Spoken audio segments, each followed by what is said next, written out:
தொழில்நுட்ப கல்லூரியின் platinum jubilee விழாவையொட்டி சர்வதேச மாநாடு RCMS 2026 நடைபெற்றது.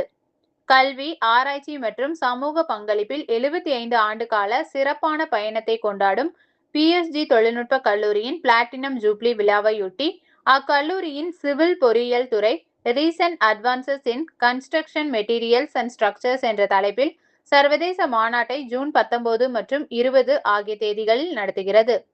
கட்டுமான பொருட்கள், கட்டமைப்பு பொறியியல் மற்றும் நிலைத்தன்மை கொண்ட உள்கட்டமைப்பு மேம்பாடு தொடர்பான சமீபத்திய ஆராய்ச்சி முன்னேற்றங்கள், புதுமையான தொழில்நுட்பங்கள் மற்றும் எதிர்கால சவால்கள் குறித்து விவாதிக்க கல்வியாளர்கள், ஆராய்ச்சியாளர்கள், தொழில்துறை வல்லுநர்கள், ஆலோசகர்கள் மற்றும் மாணவர்கள் இம்மாநாட்டில் பங்கேற்கின்றனர்.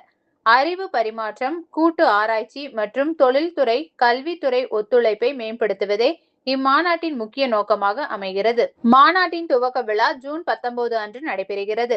மாருதி இன்ஃப்ராஸ்ட்ரக்சர் லிமிடெட் அகமதாபாத் நிறுவனத்தின் தலைவர் மற்றும் நிர்வாக இயக்குனர் திரு நிமேஷ் டி படேல் தலைமை விருந்தினராக கலந்து கொண்டு மாநாட்டை துவக்கி வைத்தார். சிறப்பு விருந்தினர்களாக அமெரிக்காவின் மிசோரி அறிவியல் மற்றும் தொழில்நுட்ப பல்கலைக்கழகத்தை சேர்ந்த பேராசிரியர் முகமது A.L. கவாடி மற்றும் இங்கிலாந்தின் லிவர்பூல் ஜான் மூர்ஸ் பல்கலைக்கழகத்தை சேர்ந்த பேராசிரியர் ஹசன் அல் நகீம் ஆகியோர் பங்கேற்றனர்.